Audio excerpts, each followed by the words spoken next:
Science ಮತ್ತು commerce PUC college Hulasuru ಹುಡುಗರಿಗೆ ಮತ್ತು ಹುಡುಗಿಯರಿಗೆ ಹಾಸ್ಟೆಲ್ ಸೌಲಭ್ಯ ಸಿಗುತ್ತಿದೆ. ನಮಸ್ಕಾರ, ನಾನು ಬೀದರ್ ಜಿಲ್ಲಾ ಪೊಲೀಸ್ ವರಿಷ್ಠಾಧಿಕಾರಿ ಚನ್ನಬಸವಣ್ಣ.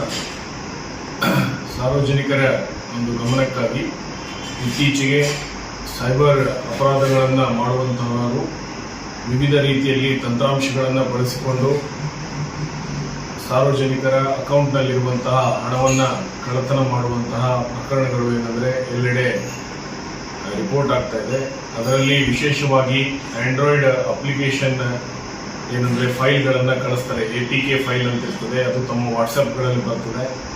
ಅದು ಅಧಿಕೃತವಾಗಿ ಯಾವುದೇ ಒಂದು ಬ್ಯಾಂಕಿನ ಮುದ್ರೆಯಲ್ಲಿ ಇರೋ ಥರ ನಮಗೆ ಏನಂದರೆ ಕಂಡು ಬರ್ತದೆ. ಆದರೆ ಇದು ಕೂಡ ಏನಂದರೆ ಒಂದು ಫ್ರಾಡ್ ಆಗಿರ್ತದೆ. ಇದನ್ನು ನೀವು ಓಪನ್ ಮಾಡಿದಾಗ ಕೂಡಲೇ ನಿಮಗೆ OTP ಬರದೇ ಇದ್ದರೂ ಕೂಡ ತಮ್ಮ ಏನಂತಾರೆ ಬ್ಯಾಂಕಿನ ವಿವರಗಳನ್ನು ಅವರು ಪಡೆದು ಬಿಟ್ಟು ಅದರಲ್ಲಿ ತಮ್ಮ ಬ್ಯಾಂಕ್ನಲ್ಲಿರೋ ಹಣವನ್ನು ವರ್ಗಾವಣೆ ಮಾಡಿಕೊಳ್ಳುವಂತಹ ಇದೊಂದು ಸೈಬರ್ ಅಪರಾಧ ಆಗಿರ್ತದೆ. ಆದ್ದರಿಂದ ತಮಗೆ ಬರುವಂತಹ ಯಾವುದೇ ಈ ತರಹದ ಮೆಸೇಜ್ಗಳನ್ನು ತಾವು ಓಪನ್ ಮಾಡಬಾರ್ದು ಮತ್ತು ಡೌನ್ಲೋಡ್ ಮಾಡಬಾರ್ದು.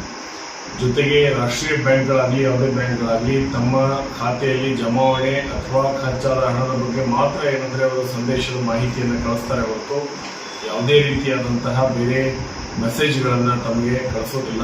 ಈ ಬಗ್ಗೆ ತಮಗೇನಾದರೂ ಡೌಟ್ ಇದ್ದಾಗ, ಸಂಶಯ ಇದ್ದಾಗ ಆ ಒಂದು ರಾಷ್ಟ್ರೀಕೃತ ಬ್ಯಾಂಕ್ನ ಬ್ರಾಂಚ್ಗೆ ಹೋಗಿ ತಾವು ತೆರಳಿ ಏನಂದರೆ ಮಾಹಿತಿಯನ್ನು ಪಡೆದುಕೋಬೋದಾಗಿದೆ.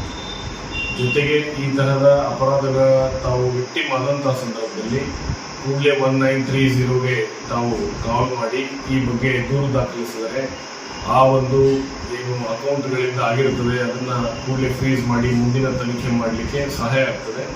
ಇದು ಬೀದರ್ ಜಿಲ್ಲೆಯಲ್ಲೂ ಕೂಡ ಏನಂದರೆ 2 ಪ್ರಕರಣಗಳು ಈ ಬಗ್ಗೆ ನಮಗೆ ಗಮನಕ್ಕೆ ಬಂದಿದೆ ಮತ್ತು ಅದನ್ನು ನಾವು ಈಗಾಗಲೇ ಪ್ರಕರಣ ದಾಖಲಿಸಿ ತನಿಖೆಯನ್ನು ಕೈಗೊಳ್ಳುತ್ತೇವೆ ಹೇಳ್ತಾರೆ. ಈ ಒಂದು ಪ್ರಕರಣದಲ್ಲಿ ಬೀದರ್ ಜಿಲ್ಲೆಯಲ್ಲಿ ದಾಖಲಾದಂತಹ ಪ್ರಕರಣದಲ್ಲಿ ELTAS-FUD ಅನ್ನುವಂತಹ ಒಂದು ಅಪ್ಲಿಕೇಶನನ್ನು ಡೌನ್ಲೋಡ್ ಮಾಡ್ಕೊಂಡಿದ್ದಾರೆ ಒಬ್ಬ ವ್ಯಕ್ತಿ. ಆಮೇಲೆ ಅಲ್ಲಿಗೆ ಅವರು ತಮ್ಮ ಅಕೌಂಟನ್ನು ಅದಕ್ಕೆ ಲಿಂಕ್ ಮಾಡಿ ಆ ಅಕೌಂಟ್ ಮುಖಾಂತರ ಏನಂದರೆ ಹಣವನ್ನು ಇನ್ವೆಸ್ಟ್ ಮಾಡಿದ್ದಾರೆ. ಸೊ ಮೊದಲು ಅವರು ಇನ್ವೆಸ್ಟ್ ಮಾಡಿದಾಗ ಹೆಚ್ಚಿನ ಒಂದು ಲಾಭ ಬಂದ ಹಿನ್ನೆಲೆಯಲ್ಲಿ ಅವರು ಅದನ್ನು ಅಪ್ಲಿಕೇಶನ್ನಿಂದ ತಮ್ಮ ಅಕೌಂಟಿಗೆ ಕೂಡ ಹಣವನ್ನು ವರ್ಗಾವಣೆ ಮಾಡಿಕೊಂಡು ಖಚಿತಪಡಿಸ್ಕೊಳ್ತಾರೆ. ಆದ್ದರಿಂದ ನಂಬಿಬಿಟ್ಟು ಮುಂದೆ ಹೆಚ್ಚಿನ ಸುಮಾರು 35 ಲಕ್ಷದಷ್ಟು ಹಣವನ್ನು ಅದರಲ್ಲಿ ಇನ್ವೆಸ್ಟ್ ಮಾಡ್ತಾರೆ. ನಂತರ ಅದರಿಂದ 1 ಕೋಟಿಯಷ್ಟು ಲಾಭ ಬಂದಿದೆ ಅಂತ ಹೇಳಿ ಇವರು ಅಪ್ಲಿಕೇಶನಲ್ಲಿ ನೋಡಿಬಿಟ್ಟು ಅದನ್ನು ತಮ್ಮ ಅಕೌಂಟಿಗೆ ವರ್ಗಾವಣೆ ಮಾಡುವ ಸಂದರ್ಭದಲ್ಲಿ ಗೊತ್ತಾಗ್ತದೆ ಇದು ಫ್ರಾಡ್ ಆಗಿದೆ.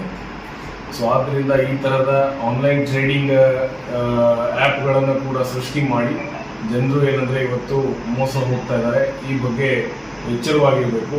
ಈ ಒಂದು ಪ್ರಕರಣದಲ್ಲಿ ಸುಮಾರು 47 ಲಕ್ಷದಷ್ಟು ಹಣವನ್ನು ಒಬ್ಬ ಬಿರಿಯಾನಿಯವರು ಕಳೆದುಕೊಂಡಿದ್ದಾರೆ. ಈ ಬಗ್ಗೆ ಸೆನ್ ಬೀದರ್ ಪೊಲೀಸ್ ಠಾಣೆಯಲ್ಲಿ ಈಗಾಗಲೇ ಪ್ರಕರಣವನ್ನು ದಾಖಲಿಸಿಕೊಂಡು ನಾವು ತನಿಖೆ ಮಾಡ್ತಾ ಇದ್ದೀವಿ.